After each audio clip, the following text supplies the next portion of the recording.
último momento, esto es RM, el programa de Romina Mangel, hoy sin Romina. Un último momento porque tenemos un dato exclusivo que acabamos de confirmar con Jairo Strachia, que es que Martín Guzmán, el ministro de Economía de la Nación, estuvo hoy en el Senado reunido con Cristina Fernández de Kirchner, vicepresidenta de la Nación. Algo que ambos protagonistas venían sosteniendo en relación con el vínculo que los mantenía unidos frente a estas internas que hay dentro del gobierno sobre algunos aspectos, particularmente de la negociación con el Fondo Monetario Internacional. Y no es casualidad esta reunión porque justamente hoy el Ministerio de Economía y el Banco Central definieron conjuntamente la integración de la misión argentina que va a viajar a Washington para estar este fin de semana con cuadros técnicos del Fondo Monetario hacia el acuerdo con el Fondo Monetario. Insistimos, repetimos, ahora nos va a ampliar Jairo la misión argentina hacia el fondo. Hoy estuvieron reunidos en horas de la tarde, 4:30, 5 tal vez, durante un largo rato, Cristina Fernández de Kirchner y Martín Guzmán. Jairo, ¿de qué se trata la misión argentina al fondo? Sí, lo que estamos viendo es una aceleración del gobierno en la definición con el Fondo Monetario Internacional. Un poco lo que venía preparando la Casa Rosada desde las elecciones, desde el día mismo de las elecciones, con aquel mensaje grabado de Alberto Fernández. La idea es llegar al periodo entre Navidad y Año Nuevo con la posibilidad de que esté abrochado y aprobado antes el acuerdo con el Fondo Monetario Internacional. Este fin de semana van a estar a full los técnicos argentinos del Banco Central y del Ministerio de Economía en Washington con los burócratas del staff del Fondo Monetario Internacional, viendo los números finos. Ruta de ajuste fiscal para llegar a qué nivel de déficit y rumbo a algún año hacia adelante de equilibrio fiscal. ¿Cómo va a ser la brecha cambiaria, el precio del dólar oficial, el precio del dólar paralelo? ¿Con qué punto de partida de esa diferencia que hoy está en el 100 y pico % el fondo acepta que vos empieces a cuidar las reservas? Otra definición, ¿cómo vas a financiar el agujero fiscal? El fondo no quiere que sea con emisión del Banco Central. El gobierno dice, bueno, va a ser con plata de los organismos multilaterales. ¿Cuánto? Eso, el número finito, es lo que se va a tratar de cerrar este fin de semana. Y atención, porque si hay acuerdos en esos números, el plan sería que la semana que viene aterrice en Buenos Aires una misión ya de pesos pesados del Fondo Monetario, de los que se encargan de la misión argentina, nombres que van a empezar a ser cada vez más nombrados y más populares para la gente. Me refiero a la economista Juli Kozak, al venezolano argentino Luis Cubedu, que tiene experiencia de haber vivido acá, y van a ser ellos, con los números cerrados, los que la semana que viene intenten darle el formato, porque acordate cuál es la hoja de ruta de esto. Tiene nombre de plan plurianual. Estos son los números que acordamos con el fondo hacia adelante, que debería ir al Congreso, recibir un apoyo lo más amplio posible y después ser aprobado por el directorio del Fondo Monetario, que es el que tiene el poder en serio, los representantes de los países que son los que mandan, básicamente Estados Unidos, Europa y también China y Japón. Hay que decir que en ese contexto Argentina se mete a acelerar fuerte para llegar de acá a fin de año con el acuerdo con el fondo abrochado. Y un dato más, ¿qué es lo que puede presentar? En un acuerdo que le va a insumir esfuerzo al gobierno, va a tener que mostrar hojas donde los subsidios con segmentación o sin segmentación van a tener que bajar en materia de energía, van a venir noticias poco populares, por más de que se lo presente como se lo presente, y hay que decirlo que el gobierno va a presentar tal vez como un éxito si consigue que parte de la plata que estuvo pagando este año por los vencimientos que tenía que enfrentar y que los pagó con la plata que el fondo había mandado extra por la pandemia, tal vez el gobierno presente como un éxito que esa plata se la devuelvan.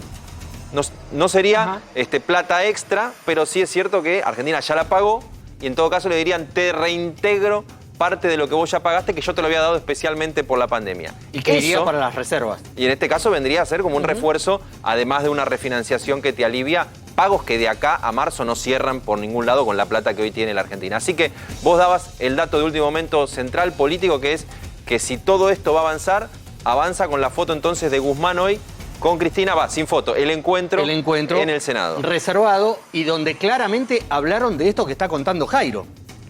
porque los números que va a llevar la Argentina al Fondo Monetario Internacional fueron revisados ya no solamente por el gobierno, por el presidente, por el presidente del Banco Central, Miguel Pelle, sino por la persona que hasta ahora, incluso con su carta del sábado pasado, planteaba que el acuerdo con el Fondo Monetario no podía hacerse a condición de complicar la inclusión social que necesita la Argentina para el tiempo que viene.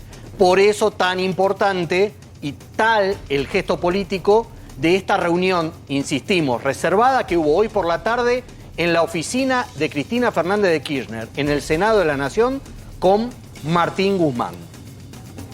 Pero les quiero decir que no se vayan de acá, porque tenemos hoy dos invitados de lujo. Vamos a darles más información ahora, pero tenemos dos invitados de lujo. Primero nos acompaña Ricardo López Murphy, flamante candidato, flamante diputado electo por la Ciudad de Buenos Aires. Ya acabaron y tenemos, las candidaturas. Ya se acabaron. Algunos, después les voy a preguntar porque algunos de su espacio no creen que se acabaron las candidaturas y ya corren para 2023. Pero ya vamos a hablar en un minuto de eso. Y también nos acompaña, tenemos el gusto de que nos acompañe Conrado Stoll, neurólogo, muy conocido, muy respetado, que ha hecho algunos ruidos con el tema de la pandemia y con temas médicos, extra pandemia, y lo tenemos acá para que nos desasne, para que nos ayude a entender si nos tenemos que preocupar, nos tenemos que volver locos o simplemente estar atentos con la nueva variante del COVID que está invadiendo gran parte de Europa y que en cualquier momento ya empieza a llegar a la Argentina. Pero antes de estos dos invitados de lujo, déjenme señalarles como noticia del día dos pronunciamientos judiciales que impactaron sobre presidentes, un expresidente y un actual presidente. Hoy Mauricio Macri fue procesado por el caso de el espionaje ilegal sobre familiares de tripulantes del ARA San Juan, un procesamiento que se venía cantado ya del juez subrogante Martín Baba de Dolores, venía cantado porque todas las señales estaban dadas desde el propio juzgado de Dolores en ese sentido. Fue procesado, fue embargado y se le prohibió salir del país, con la casualidad que suele venir pasando de que cuando se deciden estas prohibiciones, Mauricio Macri ya está en el exterior, en este caso en Chile, y reaccionó, nos lo va a mostrar nuestro excelente productor y también el director, reaccionó de esta manera ante la consulta en Chile sobre su procesamiento. Aplicó el juez. ¿A dónde voy? Ahí vivo. ¿Y el embargo de $1 millón que también le aplicó la justicia? Bueno, lo cumpliremos como corresponde hasta que lo apelemos. Presidente Macri, yo quería insistir en este tema respecto al procesamiento. ¿Cómo lo toma usted? ¿Considera que acá hay algo ilegal al someterlo a este proceso? Te he dicho que es una persecución política que termina en esto que ya todos sabíamos. Pero más incómodo es para la propia justicia argentina tener jueces como el juez Baba. Eso es mucho más incómodo para él. Pero se le dice que usted investigó ilegalmente a la familia, que dirigió una operación de inteligencia contra la familia de las víctimas del ARA San Juan, presidente. Porque ni vos te lo crees. No, pero claro, o sea, en realidad eso es lo que dice la justicia, presidente. Por favor, por favor. Mauricio Macri entrevistado, un poco molesto, en Chile sobre su procesamiento, va a apelar obviamente ante la Cámara Federal de Mar del Plata, que es la instancia superior al juzgado de Dolores, donde ya relativamente ha obtenido éxitos y fracasos. Ha obtenido éxitos para que le anularan la posibilidad de que no pudiera salir del país, ha tenido fracasos en relación con tratar de sacarlo, de correrlo al juez de la causa.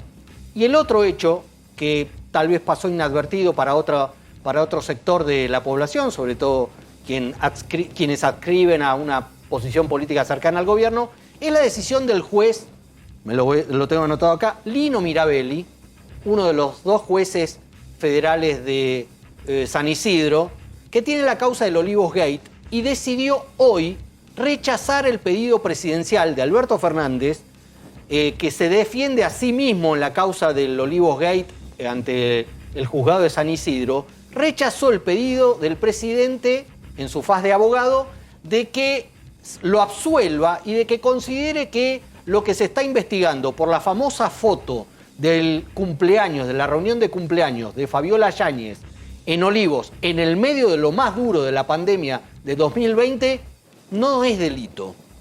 El juez rechazó, el fiscal también lo había rechazado, el juez dio lugar al rechazo del fiscal y rechazó el pedido de Alberto Fernández para que no se considere delito esa investigación y ese proceso judicial que todavía está en etapa de investigación. 2 presidentes, uno ex, uno actual, con reveses judiciales que demuestran lo complicado que puede ser a veces la relación entre justicia y política. Y tenemos a López Murphy acá, al que le queremos preguntar justamente sobre eso. Diputado, ¿usted qué siente cuando un expresidente como Macri es procesado en una causa en donde ya hay otros procesamientos por un tema muy delicado que es espionaje sobre los familiares de los tripulantes del ARA San Juan? Usted fue ministro de Defensa, conoce lo delicado de esas cuestiones.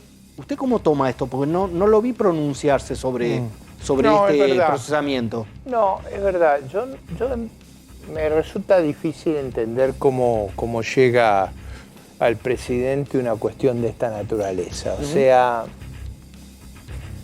le voy a ser franco, yo no creo que Macri le haya dado la orden de ir a espiar a los familiares, no lo puedo creer, no me parece factible eso. Pero bueno, seguirá el proceso judicial, apelará y se verá la naturaleza de las pruebas. Me parece que no lo veo un tema creíble, habiendo estado yo en esos mecanismos.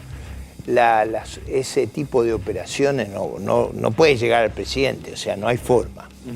El juez en el auto de procesamiento, el juez lo que establece, por eso también ayer procesó a 2 ex jefes de contrainteligencia de la AFI, es que el propio presidente de la Nación utilizaba información que la AFI le pasaba sobre lo que se decía en las reuniones de los familiares de los tripulantes del ARA San Juan mientras se intentaba la búsqueda del submarino siniestrado. ¿Tampoco lo ve creíble eso?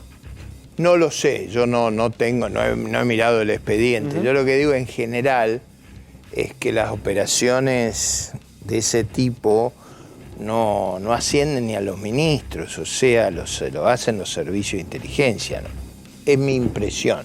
Okay. O sea, por ejemplo, sé que la policía, la custodia presidencial, la casa militar, normalmente explora los lugares que va a visitar el presidente en todos los países, para evitar los riesgos de un atentado, en general el recorrido que se hace no es un recorrido que está estudiado, que se ve en ruta de escape, bueno, todo ese tipo de cuestiones. ¿No evalúa que hay un problema en cómo en sus 4 años de gestión el espacio del macrismo manejó la inteligencia, partiendo de la base de que Macri pone a una persona con la característica de que como era su amigo de confianza, le iba a tener respeto para estar al frente de los espías? Me refiero a Gustavo Arribas. ¿Cómo evalúa la gestión de inteligencia, dadas todas las causas que uno ha conocido? Mire, yo tengo una visión de que todos estos temas en general son muy delicados y tienen que ser ejercidos por profesionales. No, en mi opinión, ese es un tema de inteligencia complejo, o sea, y en todos los países con los problemas que hay de crimen organizado, de acciones guerrilleras, acciones terroristas, es decir, me parece que en esas condiciones los servicios deben ser lo más profesionales posible. Eso es lo que es mi opinión de cómo organizarlos. Pero igual usted cree que este punto, para completar el tema de ARA San Juan, es más producto de una persecución sobre el expresidente Macri. A mí no me resulta verosímil que el presidente le ordene a alguien vaya a vigilar a los familiares, no me resulta verosímil. Pero bueno, es mi impresión de haber visto cómo funciona un gobierno. Hoy la mayoría de yo no estuve en ese gobierno, así que yo lo que digo, en mi experiencia, habiendo trabajado en varios países en estos temas, en general lo que usted tiene son servicios muy profesionales, son temas muy delicados. Los riesgos que hay hoy no son menores. En el mundo ha habido muchos problemas de atentados, de episodios riesgosos. En general, cuanto más profesional sea el tratamiento de estas cuestiones, mejor. Ricardo, lo llevo a un poco al barro de la política, porque varios de los principales dirigentes de Juntos por el Cambio salieron hoy a bancar públicamente a Mauricio Macri por el procesamiento. Usted no lo hizo. Y entonces me pregunto... No, pero tampoco... una cosa que es bastante pero práctica. está bien, pero voy a otra cosa. Yo lo que digo es, a mí no me resulta verosímil el episodio. Perfecto. Creo que no debo hacer más pronunciamiento que ese. Pero quedó claro. Eso está... Pero justamente quiero llegar al pie de este asunto, que es que, ¿cuál es su espacio en Juntos por el Cambio? El Republicano Unido integró la coalición. Sí. Y la integramos con nuestra propia fuerza política y lo hacemos sujeto a... Pero siguen dentro de Juntos por el Cambio. Nosotros ¿Fue solo vamos una a coalición integrar, electoral? No, vamos a integrar el interbloque, esa ha sido nuestra definición y lo vamos a hacer desde nuestra particularidad. Es decir, no van a estar ni en el bloque PRO ni en el bloque radical. Van a estar ni en el bloque de la coalición cívica. Ni en el de la coalición cívica. Van a estar en un bloque de Republicanos Unidos. O con algunos segmentos afines a nosotros en toda la geografía de Argentina. Pero a ver, por eso quiero... ¿Van al interbloque de Juntos por el Cambio o van a hacer rancho aparte? ¿O van a hacer rancho aparte con Experti y Milei? No, la idea es ir al interbloque de Juntos por el Cambio. Ese ha sido... Lo hemos explicitado muchas veces, que íbamos a comportarnos y que íbamos a mantener el esfuerzo de la coalición como alternativa de gobierno. Lo vamos a hacer desde una fracción que tiene características, particularidades y atributos que no son los de las fuerzas políticas tradicionales que han integrado la coalición. Bueno, y en ese punto, ¿están dispuestos a el verticalismo de lo que implica integrar un interbloque que después se baja la línea o se acuerda o por mayoría se va a votar algo? Con nosotros los verticalismos nunca funcionaron. O sea, el verticalismo es de la otra coalición. Acá no hay verticalismo. ¿Pero hay libre pensadores? ¿Hay libre voto? No, yo diría, mire, nosotros vamos a actuar razonablemente. Se vienen cosas importantes para votar en el Congreso. No, claro. Usted vio que nosotros hemos sido muy cuidadosos en la campaña. Sí. Fuimos muy duros en la disputa en la primaria, nos integramos de una manera constructiva en la lista general, hemos hecho nuestro argumento y nuestros discursos con toda la firmeza del caso.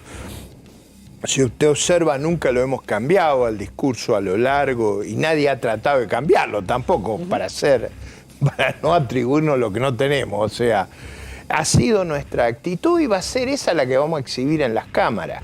Ahora, si usted me dice se vienen debates importantes, claro, ¿cree usted que va a poder llegar a cierto consenso con los otros bloques? Creo que sí. El acuerdo con el fondo, por ejemplo, va a venir. Bueno, ese es un tema importante, un tema muy significativo para el futuro. Y nosotros vamos a... Por ejemplo, yo no creo que sea factible esto de llegar a fin de diciembre. No veo que nada de eso esté en marcha en los términos que tiene que estar. ¿Por qué no? Porque no veo la carta de intención. Acá yo no estoy dispuesto a discutir proyecciones. O sea, eso desde ya. Yo quiero ver la carta de intención. Cuando esté redactada con el visado, ahí vamos. Ahí discutimos. Pero ahí tienen una especie de doble guiño en el interbloque de ustedes, ¿no? Se lo planteo abiertamente. El fondo llega para asistir en su momento a Macri, queda la deuda que ahora se está renegociando, y uno tiende a creer que la línea que esbozan los técnicos del fondo a la hora de mirar las cuentas fiscales, a la hora de mirar cómo se financian los agujeros fiscales, cuánto emitir, tal vez es prejuicio, yo la emparento mucho con la línea que puede predominar económica de cómo mirar la economía dentro del interbloque. Pregunta, ¿el fondo negocia con el gobierno por afuera, obviamente como negocia el Fondo Monetario, con variables que uno cree que ustedes van a apoyar si el fondo las avala, porque están muy cerca de su pensamiento, o me equivoco? No, pero que yo no coincido con usted. Yo creo que la programación financiera es igual acá, en China, en Vietnam, en Uruguay, en Chile, el mismo ejercicio en todos lados. Es un ejercicio que no tiene escape. se hace en todos los lugares igual y obviamente yo lo voy a hacer con la misma lógica. Y acá la pregunta es qué nivel de desahorro vamos a tener, cómo lo vamos a financiar, cuánto le quieren pasar al gobierno que viene, cuánto se van a hacer cargo de corregir los desequilibrios. Por ejemplo, un número interesante es a fin del gobierno anterior el déficit primario era prácticamente cero. ¿En eso estamos hablando? ¿De qué estamos hablando? Esas son las preguntas que yo me voy a hacer. Por supuesto, con los problemas que tenemos son mucho más complejos, porque acá el 70% de los depósitos bancarios está prestado al Estado. Eso no ocurría antes. Los fondos como una inversión, las compañías de seguros, todo está dominado por los préstamos al Estado. Cuando usted dice, ¿por qué no hay crédito para la pyme? Bueno, pues se lo lleva todo el Estado. Eso yo no estoy de acuerdo con esa estrategia. Pero usted, sin cargarse la responsabilidad que no tuvo en el gobierno anterior, desde la administración pública, al compartir el interbloque con mucha gente que sí estuvo en esa administración. Bueno, no, la pregunta es, ¿no les da un poco de pudor a sus compañeros de interbloque? Yo qué sé, eso es un problema de ellos. En el debate que puedan tener con usted. Yo tengo claro, y además ellos también lo tienen claro, que mi voz va a sonar fuerte en este debate. Y yo tengo una posición muy precisa sobre lo que hay que hacer ahora y lo que hay que hacer en el futuro. La he explicado hasta el hartazgo y no la pienso cambiar. Ahora, me da la sensación que esta visión que yo tengo, me parece que en la autocrítica que se ha hecho sobre la experiencia anterior, todo el mundo sabe que hubo errores y uno de esos errores fue no enfrentar los problemas como se debía a tiempo. Y llegar al Fondo Monetario. Yo diría antes, el problema es de antes, la herencia, no haber explicado la herencia, no haber hecho el trabajo que había que hacer de pedagogía, pero eso hoy lo reconocen todos ellos. La pregunta de fondo es que se puede dar la paradoja de que los mismos que terminaron yendo al Fondo Monetario por errores en su gestión, hoy, más allá de todo lo que uno pueda achacarle al gobierno actual, que tiene para hacerse cargo de todos sus problemas claramente, terminen siendo los que compliquen un acuerdo. Vamos a explicarle a la sociedad una cosa. El fondo es como un banco central, nada más que de los países. Eso ocurre con los 200 países. En general, el fondo presta cuando usted pierde acceso a los mercados. Y todo el juego es que usted recupere acceso a los mercados. La verdad que el gobierno en la reestructuración de la deuda falló. No logró reingresar a los mercados. ¿Por qué no logra reingresar? Yo creo en parte porque no le da bolilla al riesgo país, no forma parte de su forma de razonar el problema. En mi forma de razonar el problema es el problema más grave que tenemos, porque es el que bloquea la inversión, bloquea el empleo, hace inviable el país. La insolvencia hace inviable el país. Entonces, es el primer tema que hay que ir a enfrentar. ¿Cómo se lo enfrenta? Bueno, con un programa integral, un programa que reconozca que hay que bajar el riesgo país para poder volver a los mercados. Ahora, volver a los mercados significa que usted está prestando mucha atención a lo que opina el resto del mundo de usted. Si no, no vuelve jamás a los mercados. Tiene que reponer la confianza. Confianza que usted tiene problemas muy serios adentro de nuestra sociedad. Pero no tenemos una chance ahí de caer siempre en la trampa de llegar al acuerdo con el fondo para recuperar la confianza y eso después no termina pasando. No sé, eso lo he escuchado durante el gobierno de Macri, lo he escuchado durante el gobierno de, no sé, de la Alianza. En todos los países del mundo. Incluso con el gobierno de Cristina Fernández de Kirchner. Fíjese, un caso muy interesante que yo usé mucho cuando vinieron a esta discusión fue el caso de Uruguay. Uruguay fue al fondo en el 2003 con un préstamo mucho más grande que el que recibió Argentina esta vez. Recuperó la confianza, gobernó para recuperar la confianza. Es decir, en Uruguay se gobierna para recuperar la confianza. Nosotros, desgraciadamente, a mi criterio, no se le presta atención a eso. Si usted no tiene confianza, la economía casi no funciona y no funciona la sociedad. Ricardo, entonces, más allá del acuerdo con el Fondo Monetario, ¿usted ve un 2022 para que la mucha gente que nos está viendo, alentador, optimista o todo lo contrario? Yo creo que este año tuvimos condiciones excepcionales. Sí. Primero, el mundo creció muy rápido, Brasil creció muy rápido, tuvimos precios de las commodities espectaculares, o sea, se dieron circunstancias y el fondo nos dio ese dividendo que nos permitió afrontar las deudas sin esfuerzo. O sea, hubo circunstancias absolutamente excepcionales. Esas no se repiten el año que viene.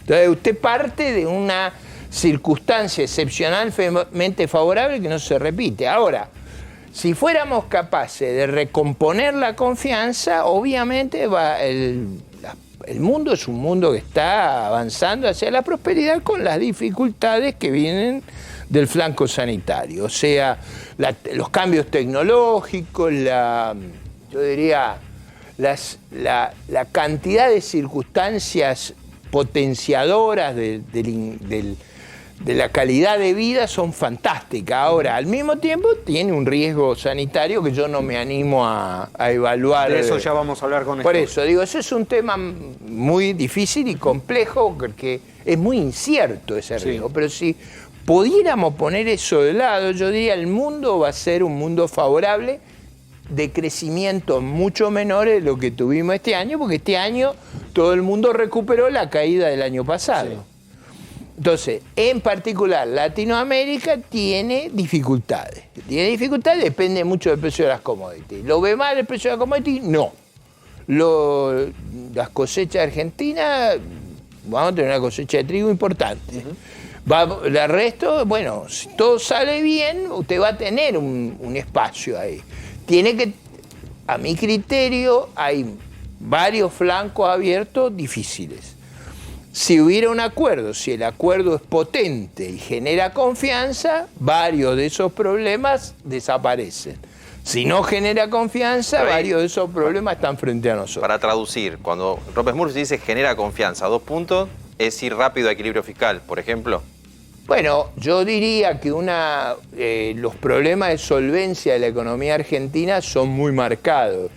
Hay mucha gente, por ejemplo, yo veo mucho en los jóvenes, me preguntan, esto no es viable, acá nada, cierran, todo. Hace 14 años que no crece el empleo formal, 14 años que no crece. Entonces, bueno, ¿cómo va a crecer el empleo? Yo creo que con una buena política de fomento del empleo y de modalidades que permitan reinsertar a la gente, eso funcionaría. Con una política que tuviera algunos cambios impositivos que favorecieran la inversión, usted va a potenciar, si usted arregla los problemas que se acumularon en un año y medio, tener cerrada la economía, cerrada en términos... Ahí también hay factores que juegan a favor. Ahora, es cierto que el plan Platita, es decir, este plan, pegó un salto la emisión y pegó un salto el desequilibrio fiscal espectacular. Bueno, usted conoce los números de octubre, fueron estremecedores. Ahora, digo, ahí tiene... Veremos. Trabajar. Yo estaría muy contento si al país le fuera bien. Y estaría muy contento si hiciéramos un acuerdo fuerte, razonable, que hasta a mí me parezca valioso. Yo voy a actuar constructivamente para ayudar a mi país. Ahora, si discrepo, me van a escuchar, les puedo asegurar, hasta la Casa Rosada desde el Congreso. Discrepe o no, lo vamos a seguir escuchando y lo vamos a seguir invitando. Muchas gracias por venir, López Murphy. Gracias a ustedes. No se vayan, porque en segundos ya se sienta acá Conrado Stoll para hablarnos de la nueva variante del COVID, pero antes vamos con el problema del pan. Jairo Stracchia, el precio... Sí, claro, porque en realidad te iba a enganchar con algo que dijo a la pasada Ricardo López Murphy, porque él hablaba de que estamos ante una cosecha récord del trigo, insumo obviamente de la harina para hacer el pan, y ahí vos tenés al gobierno con una especie de gran paradoja, porque el aumento del trigo que está en precios que no se veían desde 2014 a nivel internacional. Estamos hablando de que en algunos países ha aumentado hasta 40% el precio de esta materia prima tan básica. Tenés, por un lado, la presión sobre las panaderías, que claramente lo fueron a ver al secretario de Comercio Interior, Roberto Feletti, y le dijeron, con lo que me está subiendo la bolsa de harina, yo no puedo seguir manteniéndote el precio del kilo de pan. Y de hecho, hay gente que ya planteó aumentos de entre el 12, el 15, el 17% en el kilo de pan, que podría llegar a los 180 mangos. Y eso lo tiene sobre la mesa Roberto Feletti, repito, porque está aumentando el precio del trigo a nivel internacional, le impacta en la harina y le impacta en los pedidos de aumento que reciben las panaderías. Ahora, al mismo tiempo, mientras sufre eso el gobierno y está viendo qué hace con una inflación que terminó en noviembre entre 3 y 3,5% según la consultora privada, con los alimentos subiendo por arriba del promedio, en el Banco Central, cuando vos le decís la palabra trigo, te dicen, pará, el trigo es mi aliado de acá a febrero, porque por esa cosecha récord que decía Ricardo López Murphy, me van a entrar, por esto que se siembra en el invierno y se cosecha ahora, mirá, 810 millones de dólares van a entrarle por el trigo y la cebada al Banco Central en un momento de escasez de divisas en este diciembre. 1.100 palitos verdes en enero también por el trigo básicamente y un poco por la cebada, y 735 millones de dólares le van a entrar a la economía argentina, que no tiene dólares mientras negocia con el fondo, gracias a ese trigo récord. Entonces ahí es donde se le plantea al gobierno, ¿le meto retenciones al trigo para contener el precio de la harina y que no se me disparen las panaderías el kilo de pan y la flautita calvo no te salga tan cara? Exacto. O no, porque del otro lado dicen, si meto mucha intervención, por ahí desaliento lo que es la liquidación de divisas, me complico la vida y necesito los dólares del trigo. En ese camino, en ese desfiladero, si me permitís la pregunta, mira qué lindo, está metido el gobierno nacional con este y con otros bienes básicos. Podés compararlo con la carne, con el maíz, y de acá para adelante va a ser parte de la discusión interna también de todo el gobierno. Hablando de desfiladeros, el desfiladero del COVID que no nos suelta, que no nos pasa, que no nos termina de dejar tranquilos. Conrado Stoll, ¿cómo estás? ¿Qué tal, Javier? Jairo. Tenerte acá. Sí, un gusto estar. Contanos si nos tenemos que asustar, si nos tenemos que aterrar, si nos tenemos que preocupar o simplemente estar atentos. Ni miedo ni indiferencia. Ese puede ser el título, obviamente. No liberemos todo, no aforo, no barbijo, no. Queda claro que no terminó la pandemia, aparece una nueva variante y en menos de una semana tenemos datos científicos como yo no he visto avanzar a la ciencia de esta forma con otro tema en pocos días. Entonces, Omicron nos llama la atención y podemos decir algunas cosas, qué significa realmente, qué implicancias tiene, pero no desatendamos que estaba Delta. Delta es la que está causando 600.000 infectados por día. Europa tiene un problema serio, Estados Unidos también, en que están en un rebrote. O sea, tuvieron un brote de Delta todo el verano, agosto, julio, septiembre, y ahora tienen un rebrote. ¿Por qué? Porque liberaron demasiado y porque muchos de los vacunados estaban vencidos. O sea, tenían las vacunas, las mejores vacunas del mundo, 2 dosis, pero habían cumplido 6 meses y en el 6º mes volvés al casillero 1. Es así de simple. El que tuvo infección y vacuna es otra cosa, seguramente tiene un poco más de defensa, pero solo vacunado en el 6º mes volvés al casillero 1 y cuidado, si sos solo vacunado y además tenés 80 años o 75 años, quizás sea en el 5º mes. De hecho, Europa decide ahora que el refuerzo lo va a dar al 3er mes de la segunda vacuna. Estados Unidos ha dicho 6 meses. Estados Unidos empezó diciendo a los 6 meses a los que tienen más de 55 años y ahora dicen a los 6 meses a todos. Y la conclusión final, Israel lidera esta conclusión, es la vacunación para COVID son 3 dosis. Las 2 primeras con ese refuerzo. Y algún dato ya sugiere que con el refuerzo tendrías defensas durante un año. Pero el rebrote, ¿hasta qué punto no es hijo en Europa o en una parte de Europa de los antivacunas o de la población que no tiene ninguna dosis porque resiste la vacuna? Tenés razón, influye, definitivamente. Y en Estados Unidos los antivacunas, que también tienen grupos fuertes, y la grieta, ideología, republicanos. La policía, 30% no están vacunados por ideología. Y así se han muerto, ¿no? La mayor mortalidad en la policía, más que combatiendo el crimen.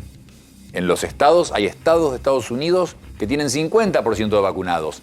Estados Unidos, que tiene vacunas para vacunar a toda su población 3 veces, si querés, y tienen 58% de la población con 2 dosis. Sacarle el 58% toda la gente que los ha ido a visitar a hacer turismo de vacuna. No somos nada más que los argentinos. Totalmente. Así que norteamericanos deben ser 52, 53% vacunados. Claro que no iban a poder hacer un buen frente a Delta o a Omicron si se transforma en un problema. ¿Eso no nos deja un poquito mejor parados? Porque nosotros tenemos un montón de otros problemas, pero acá la gente en masa Sí, se quiere te vacunar. quería preguntar justamente cómo crees que llega a la Argentina o cómo espera la Argentina o en qué condiciones está la Argentina de soportar una nueva ola en Hace América un ratito, Latina. muy bien, Argentina, América Latina, pues va a ser lo mismo. Totalmente. Hace un ratito lo hablábamos con Fernán Quirós esto. Y la verdad que los dos nos preguntábamos eso, pero el análisis objetivo es este. 65% de vacunados con 2 dosis no es un gran número. Para Delta, Omicron no sabemos bien todavía, pero para Delta definitivamente no es un gran número. Alemania con 68% está teniendo el disgusto que está teniendo. Y aparte, tené en cuenta lo que decía yo hace un rato, del 65% de vacunados con 2 dosis en la Argentina, un porcentaje significativo, puede ser un tercio por lo menos, ya tienen la dosis vencida. Es decir, cumplieron la pasaron 6 segunda meses. dosis hace 6 meses. Entonces, todos esos necesitan refuerzos, que son los refuerzos que se están dando ahora, pero que no hemos dado en una proporción muy alta. Chile, si vos ves el mapa mundial de refuerzos, por supuesto que primero está Israel. Ahora, ¿quién está en segundo y tercero? Chile y Uruguay son el segundo y tercer país del mundo en refuerzo dado. Entonces, tenemos que dar refuerzo a los que ya se dieron 2 dosis, pero que ya cumplieron 6 meses. Tenemos que llegar con 2 dosis al 80% de la población, y ahí te diría que si ocurre el brote de Delta, que tiene que ocurrir, porque si no ocurre lo tenemos que publicar, tiene que ocurrir, ocurrió 2 veces en el hemisferio norte y no va a ocurrir en América del Sur. El año pasado, acordate, 2020, acuérdense, 2020, exponíamos todo tipo de hipótesis de por qué no llegaba la pandemia a la Argentina. ¿Se acuerdan ustedes? Sí, por ejemplo, claro. un tema muy hablado fue el de la BCG, la vacuna de la tuberculosis, que por ahí era eso lo que la retrasaba, porque en los países más desarrollados no está, y llegó. Entonces, tendría que ocurrir ese brote de Delta, y como te digo, 65% de vacunados, de los cuales hay una cantidad que están vencidos y necesitan un refuerzo, no es la situación óptima. El ministro de Salud de la provincia de Buenos Aires, Nicolás Kreplak, se mostró preocupado por el índice alto de bonaerenses que no se han vacunado de segunda dosis en la provincia y sobre todo por los chicos que no se han vacunado. La posible llegada y expansión de la Delta en la Argentina, y ni hablar de la Omicron, ¿puede complicar las cosas con esos porcentajes de falta de vacunación? Sí, pero la pregunta que tiene que hacerse el gobierno es ¿por qué no se van a dar la segunda dosis? ¿Que es solamente desidia o quizás la comunicación no es la adecuada? La comunicación es fundamental. Y no nos olvidemos, en los últimos 2 meses nos dijeron que podíamos relajarnos más y que no teníamos que usar barbijo. Un mensaje innecesario. Porque la costo-efectividad de un barbijo es la más alta de todas las herramientas que tenés en la pandemia. La vacuna acaba con la pandemia. Acá en eso coincidieron todas las autoridades, porque también el gobierno de la ciudad coincidió en sacarnos el barbijo, por lo menos al aire, por eso al te aire digo, libre. Pero igual la gente no se lo saca. O sea, si uno ve la calle... Hay de todo, hay de todo. Pero el mensaje, estoy hablando del mensaje. Cuando vos decís eso y vos no estás escuchando las noticias, por ahí no estás viendo este programa, no seguís a nadie en las redes, decís, me dijeron que me relaje. Los infectados parecen similares, están aumentando levemente, pero se han mantenido en un lugar. Teníamos 40.000 en mayo por día. Hay 1.800, 1.900, 2.000 ahora. Entonces la persona dice, ¿para qué me voy a dar la segunda dosis? Y a los chiquitos se discutió mucho lo de la vacunación en los chicos con Sinopharm. Son pocos países en el mundo que dan Sinopharm. La Organización Mundial de la Salud no tiene aprobada Sinopharm para chicos de 3 a 11 años. Se discutió demasiado. Es razonable que muchos padres duden de eso. Entonces, cuando no hay un mensaje contundente, los líderes de eso fueron los uruguayos, ¿no? El presidente, con los científicos, con ideologías totalmente distintas, mostraron una sola persona. Era una unidad absoluta de un mensaje del presidente de la Nación con los científicos que coordinaban la pandemia. Entonces la gente escucha. Bueno, pero acá la Sociedad Argentina de Pediatría recomendó la vacunación con Sinopharm. Preguntó, cuando le respondieron, la recomendó. Bueno, perdón. Decidió el Ministerio y la ANMAT y salieron a quejarse. Se juntan a los 3 días y salen a decir, la aprobamos. No, la recomendamos los pediatras. La recomendamos. Sí, la Sociedad de Pediatría. Aprueba la ANMAT, la recomienda a los pediatras. Pero después de 3 días se juntaron. Primero decidió la ANMAT con el Ministerio de Salud indicar para 3 a 11. La Asociación de Pediatría se queja, se juntan y dicen que le dan información que nunca comentaron cuál era esa información. ¿Qué estudio es el que mostraba eso? A ver, pocos países en el mundo vacunan de 3 a 11. La vacuna de Pfizer, con datos muy sólidos, se aprobó para 5 a 11 y no se está dando en todo el mundo. La de Sinopharm se usa fundamentalmente en el mundo árabe. Bahrein, Emiratos, Dubái. ¿Y sabés qué hicieron ellos? Apenas se aprobó Pfizer para 5 a 11 años, pasaron de dar Sinopharm a dar Pfizer. En esos países que son los que más usaron Sinopharm. ¿No es un poco peligroso que usted ponga en duda la vacunación en niños, dado que es tan delicado que se vacunen en este momento? Muy bien, Jairo, pero es que yo no la pongo en duda. Bueno, pero está No, diciendo. se puede malentender. Si algún como padre siempre lo está se hace. escuchando. Se puede malentender, pero no hay duda que hay que vacunar a los chicos. La plataforma de Sinopharm, que es una plataforma que tiene décadas de uso, Claro. es segura. Y la Asociación de Pediatría lo recomienda. Hay una infinidad de pediatras que dudan o te dicen afuera de esta cámara que no lo sugieren. Y hay asociaciones de padres que han dicho, para los chicos más chiquitos, ¿dónde se ha usado? ¿Cuánta experiencia hay? Y aparte, el chico que tiene una comorbilidad, o sea, el chico que además tiene una enfermedad genética o neurológica, cardíaca, respiratoria, ¿le damos Sinopharm, que en los adultos no mostró tanta efectividad? Si se aprobó Pfizer, ¿por qué no Pfizer? Especialmente a los chicos con una enfermedad asociada. No, yo lo pongo en duda.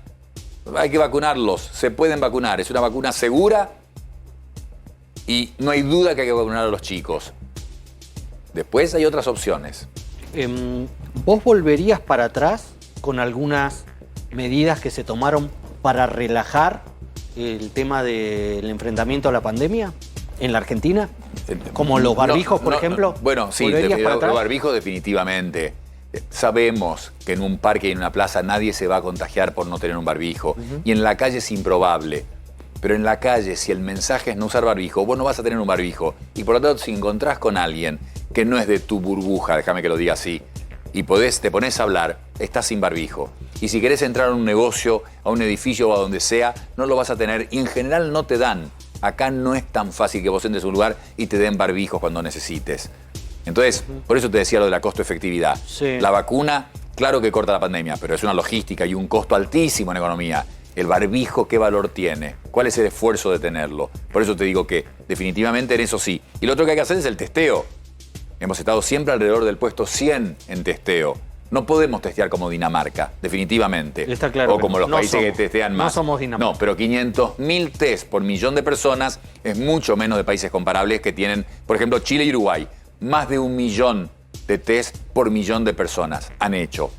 Nosotros 500.000. Y es fundamental, porque cuando testeás, diagnosticás. Y cuando diagnosticás, aislás. Y hay una cepa Delta que es muy contagiosa, que es la que puede hacer un brote.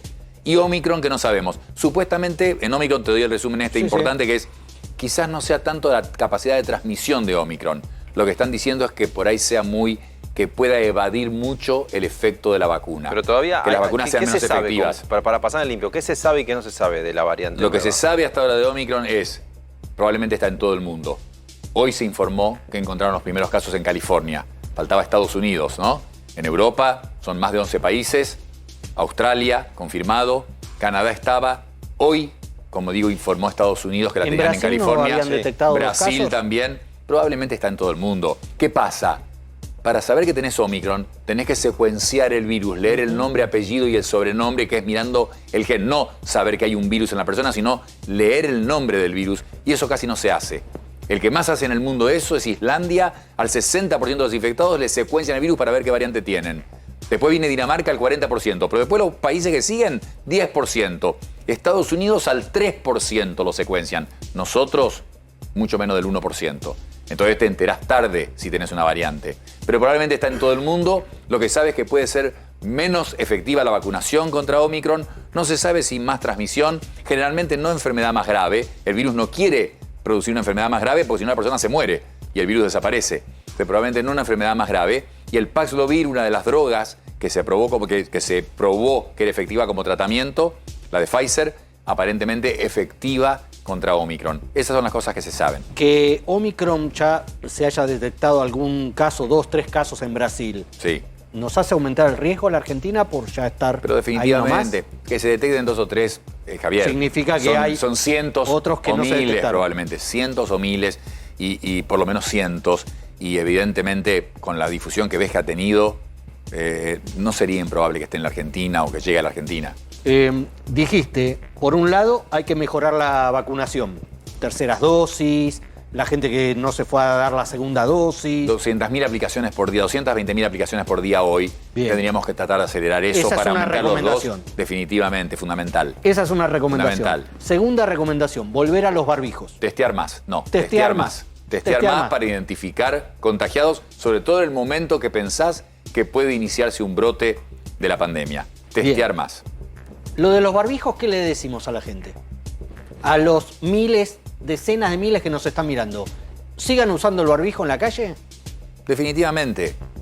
No molesta, no es una inconveniencia grande. ¿No le hablaste de eso con Quirós hoy, por ejemplo? No, fue un encuentro breve, conversamos algo, pero no. Fernán, ¿por qué la ciudad también levantó el tema de los barbijos? No es mi rol, yo soy médico y soy neurólogo, como vos dijiste bien. Yo leo de esto y trato de traducir a la gente lo importante, y eso es lo que estoy haciendo. Soy un ciudadano que, porque soy médico, por ahí puedo procesar mejor esa data, que es demasiada, te diría, la que se publica, y ver algunas cosas que parecen simplistas, pero que son críticas. Por ejemplo, el barbijo.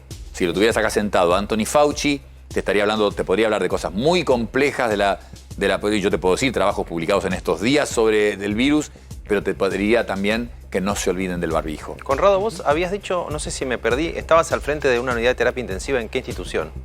De una unidad ACB, en el Sanatorio Güemes. No, te quería preguntar de tu conocimiento en una institución como el Sanatorio Güemes, ¿cómo está el personal de salud? Después de haber pasado, sobre todo en terapia intensiva, una guerra. O sea, uno hablaba con los que trabajan en terapia intensiva en todos estos meses y los veía, pero extenuados, viviendo una situación que nunca habían vivido. ¿Cómo está hoy el personal de salud? ¿Se puede ir de vacaciones? ¿Están descansando un poco?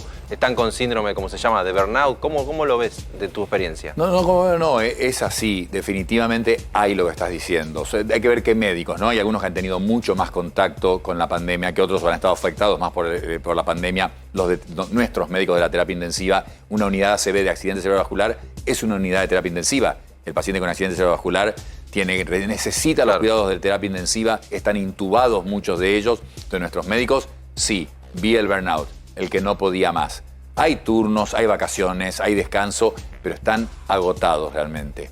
Y aparte ha agotado mentalmente la parte sobre todo en que veías la gente sola, en que la familia no podía estar, porque el médico de terapia intensiva vemos gente que muere, pero acompañada, con su familia, en este caso solos. Pensa esto, si la población general está muy afectado, los médicos se ha estudiado en episodios previos, en catástrofes, que tienen una mayor incidencia del síndrome de estrés postraumático. Muchos quedan con un trastorno que es crónico.